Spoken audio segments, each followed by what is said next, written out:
Jess joins us right now, and we are talking about 5 tips on how to land that dream job, right? Right, Jess?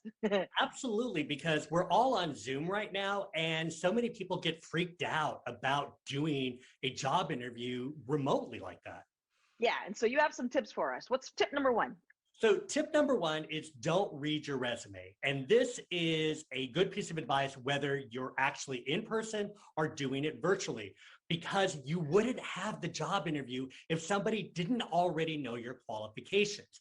Your whole point in doing the interview is to go off the page, is to share something different, and to, in many ways, communicate that you are a match for that corporate culture.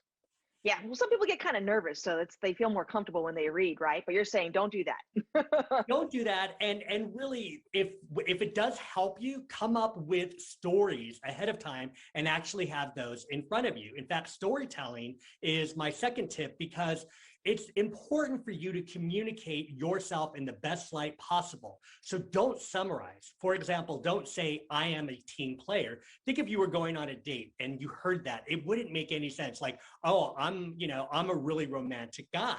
Rather, what you want to do is you want to share a story about how you are a team player. For example, a way that you mobilize your team to achieve a sales objective. Yeah, I always told my mom to do that when she's getting ready to give a speech. I'm like, don't memorize, mom, just tell a story. It'll come out more naturally, you know?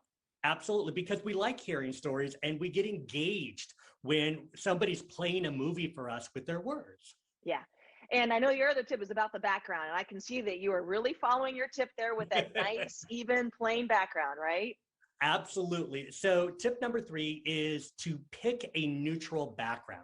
So, that could be a wall in your house that has sort of a white, a gray, or a beige. We've all spent all of these great times. And Malou, I love your dining room, but I could sit here and I could look at it all day. And I'm thinking about, okay, who did that painting, or where did she get those flowers? And those are pretty awesome chairs. But what you want to do when you are doing an interview over Zoom is you want to be the star. So choose something neutral in the background that allows you to pop. Yeah, this is distracting, huh? Well, I mean, it's gorgeous. We've all spent time doing this. So, I think it's awesome, but that's great if you and I are having a social talk. But if we're doing a Right. job interview, maybe not.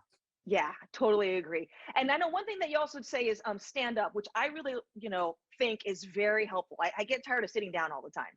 Well, yes, absolutely. And if you've ever paid attention to the way that you communicate, when you stand up, you have more energy. Literally, when you're sitting down or you have something to lean on, you don't have as much energy and you're less animated. So, standing up, as challenging as that may be for some people to really grasp when it comes to do a job interview, is actually hugely important. So, if you have to get some books or a table or do something different so that you're standing up, trust me, it'll be well worth the effort.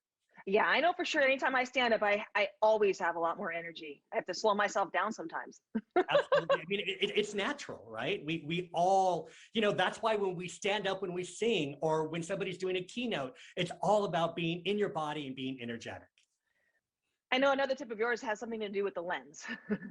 Absolutely. So we are all zoomed out right now, and we've actually lost our edge about being on camera. So we could be checking emails, other things may be coming through, or sometimes because we take our camera off, we're like distracted easily by a dog or a friend or anything that happens to be in our background.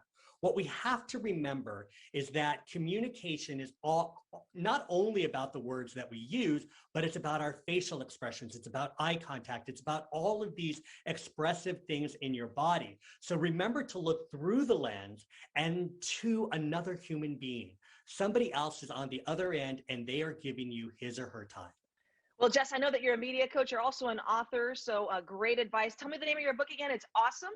The name is awesome. 7 Keys to Unlock the Speaker Within. Okay.